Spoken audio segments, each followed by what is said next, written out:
Yıllar geçtikçe birçok şahsiyet, tarihe damgasını vurarak isimlerini sonsuza dek zamanın yıllıklarına kazıdılar. Ancak bazıları, kendilerine adanmış mezarlarla anılırken, bazıları ise hiç bulunamayan mezarlarda dinlenmektedir. Bulunamayan mezarların üzerinden yıllar geçmesiyle de, sonsuza dek bulunamayacağı inancına hakim olmuştur. 2013 yılında, Kral 3. Richard'ın mezar kalıntıları, İngiltere'nin Leicester şehrinde, beklenmedik bir zamanda bir otoparkın altında bulundu. 3. Richard'ın mezar kalıntılarının bulunması, diğer kayıp mezarlarının da bulunabileceği umudunu yeniden ateşlemiştir. İşte mezarları hiç bulunamayan 10 ünlü şahsiyet ve kayıp mezarlarının ardındaki hikayeleri. Kleopatra ve Mark Antony mezarı. Ünlü çiftin intiharı, İmparator Augustus olarak bilinen Octavianus'un, İskenderiye'ye kadar takip etmesinden sonra, M.Ö. 30 civarında gerçekleşti. Mark Antony'nin kendini karnından bıçakladığı yaygın olarak kabul edilirken, Kleopatra'nın ölümüyle ilgili tartışmalar devam etmektedir. Efsaneye göre, saç tokasında ölümcül zehir taşıdığı ya da kendisine ölümcül bir merhem uygulamış olabileceği söylenmektedir. Eski tarihçi Plutarhos'un, gömülmeleri hakkında birkaç şey söyledi. İskenderiye yakınlarındaki bir mezarda, muhteşem ve görkemli bir şekilde dinlenmeye yatırıldıklarını belirtti. Ancak gerçekte ne olduğuna ve kimse tarafından bilinmediğini itiraf etmiştir. 2009 yılında arkeologlar, Mısır'ın Absuir kentindeki Taposiris Magna Tapınağı'nı araştırdılar. Orada Kleopatra'nın siyeri olan, Mark Antony'ye ait olduğuna inanılan, bir maske ve sikkeleri de içeren büst buldular.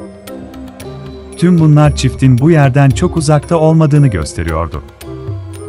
Kleopatra'nın ölümünden önce, kendisi için bir mezar inşa ettiğini gösteren bazı kanıtlar da bulunmuştur.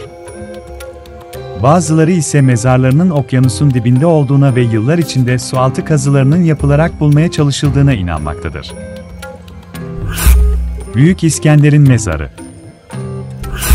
Yunanistan'dan Hindistan'a 10 yıl süren bir fetih görevine liderlik ettikten sonra, Büyük İskender M.Ö. 323 yılında Babil'de öldü. Mısır'da altın bir lahitin içine gömüldükten sonra, M.Ö. 293 ile 283 yılları arasında İskenderiye'ye taşındı.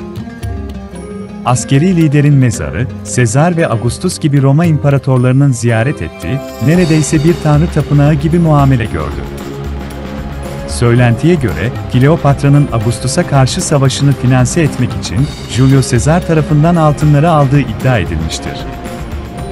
Altın lahit eritilerek yerine cam veya kristalden lahit yapılmıştır. İmparator Septimus Severus ise, mezarı 190 yılında kimsenin bulamayacağı yere gömdürmüştür. 140'ın üzerinde mezar araması yapılmış ve başarısız olmuştur. Çoğu araştırmacı, mezarın hala İskenderiye'de olduğuna inanmaktadır. Leonardo da Vinci'nin mezarı. 1519'da 67 yaşında vefat eden Da Vinci, Fransız devrimi sırasında yıkılan bir kilisenin altına gömüldüğü iddia edilmiştir. 1863'te yapılan bir kazıda, mezar taşı parçaları ve Da Vinci'ye ait olduğu tahmin edilen geri kalan bazı kemiklerin bulunduğu söylenmiştir. Fakat bunların gerçekten Da Vinci'ye ait olup olmadığı hala bilinmemektedir. Bilim adamları kalıntılar üzerinde DNA testi yapmak istediler, ancak Leonardo da Vinci'nin hiç çocuğu olmadığı için sorun teşkil etmiştir. 2. Harold'un mezarı. 2. Harold, 1066 Hastings Savaşı'nda 1. William ile savaşırken ünlü bir şekilde öldü. İddiaya göre, vücudu o kadar parçalanmıştı ki, onu sadece eşi Edith Swennesha teşhis edebildi. Harold'un annesi, cenaze merasimi yapmak için 1. William'a altın teklif ederek mezarını istemiştir. Ancak 1. William, Harold'un gömü yerinin Saksonlar için bir tapınak olmasını istemediği için reddetmiştir. Cesedi tam olarak ne olduğu belirsiz olsa da, Bethel Abbey Müzesi'nden Rosemarie Nicolau, annesinin cesedi alması ve keşişler tarafından Weltham Manastırı'na götürülmesi de dahil olmak üzere çeşitli hikayeler olduğunu, ancak hiçbir şeyin kanıtlanamadığını söylemiştir. Kraliçe Bodicca'nın mezarı. Kelp kraliçesi, Roma İmparatorluğu altında aşırı vergilerden, kaybedilen mülk ve köleleştirme sistemi de dahil olmak üzere, Romalılara karşı bir ayaklanmaya öncülük etti. Milattan sonra 60'ta öldüğü bilinmekte birlikte, yakalanmamak için intihar ederek mi, yoksa birileri tarafından öldürülerek mi ölmüş olduğu tam olarak bilinmemektedir. Richard Hinckley, Boudiccan'ın bir mezar anıtına sahip olmasının olası olmadığını, bu bölgedeki demir çağı insanlarının çoğunun, arkeolojik kayıtlarda yer almayan şekillerde bertaraf edildiğini belirtmiştir.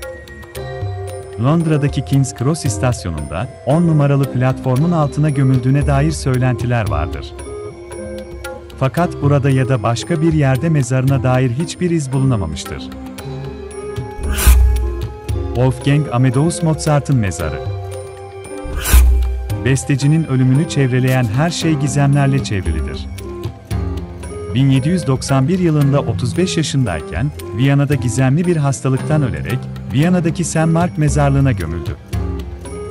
Cenaze töreni, arkadaşı ve patronu Baron Gottfried van Swieten tarafından düzenlenerek, ortak bir mezarda ahşap bir tabuta konuldu. Ancak yerel yasalar gereği, mezarlar 10 yıl sonra kazılıp yeniden kullanılabilmekteydi. Bu durum, Mozart'ın ölümünden 10 yıl sonra mezarının kazılarak yerinden alınmış olduğu inancına neden olmuştur. 1801'de bir mezarcı, kafatasını bulduğunu iddia etti. Daha sonra bu kafatası, 1902'de Salzburg'un Uluslararası Mozarteum'una verildi. 2006 yılında bilim adamları, kafatasının Mozart'a ait olup olmadığını belirlemek için test ettiler ve ne yazık ki test sonuçsuz kalmıştır. Böylece kafatasının onun olup olmadığı konusunda büyük bir soru işareti de bırakmıştır. Atilla'nın mezarı. Hunların hükümdarı olan Attila, Roma İmparatorluğu'nun en büyük düşmanlarından biri olarak kendini gösterdi. Kayıtlara göre Attila, 453 yılında düğün gecesinde burnundan ve ağzından kan gelerek ölmüştür. Ülkeyi yasa boğan bu durum sonrası, savaşçılar ölüm yasını tutmak için saçlarını ve yanaklarını kesmişlerdir. Demir, gümüş ve altından yapılmış bir tabut üçlüsünde gömülmüştür. Mezarını sır gibi gizlemek için, mezar töreninde bulunan herkes öldürülmüştür. 2014 yılında, Budapeşte'deki inşaat işçileri, insan ve at iskeletleri, mücevherler ve taktik ekipmanlar içeren bir mezar bulduklarını, bunun da Atilla'ya ait olduğunu iddia ettiler. Ancak kısa bir süre sonra yalan olduğu anlaşılmıştır. Atilla'nın tabutunun izine rastlanılmamasına rağmen, Macaristan'da gömüldüğüne inanılmaktadır. Büyük Alfred'in mezarı. Wessex'li Alfred, büyük olarak adlandırılan tek İngiliz kralıdır. İngiliz monarşisi tarihinde oldukça önemli bir yere sahip olan Alfred'in cesedi, 899 yılında Winchester'a gömüldü. Ancak oğlu Edyard'ın 903-904'te inşa ettiği yeni bir kiliseye taşındı. 4. Henry ve Papa ile bağlarını kopardıktan bir süre sonra, manastır yıkılarak mezar yağmalandı. Daha sonra St. Bartolomeo Kilisesi'ne taşınmış olduğu iddia edilmiştir. Mezarın bulunması için çeşitli girişimlerde bulunulmuştur. Bunlardan bir tanesini Winchester Belediye Meclisi yaptırmış ama bir kadına ait olan ceset bulunmuştur. Bu durum sonrası St. Bartolomeo Kilisesi, Alfred'in son dinlenme yeri olduğu düşüncesine hakim kılmıştır. Nefertiti'nin mezarı. Mısır Kraliçesi hakkında çok az şey bilinmektedir. 1880'lerde Mısır'ın Amarna kentinde bir mezar keşfedildi. Bazı arkeologlar, bir anlaşmazlık olmasına rağmen, bunun Akhenaten'in eşi Nefertiti'ye ait olduğuna inanmışlardır. Arkeolog Barry Kemp ise, mezarda bulunan hiçbir şeyin ona ait olmadığını, son dinlenme yerinin burası olmadığını belirtmiştir. Cengiz Han'ın mezarı.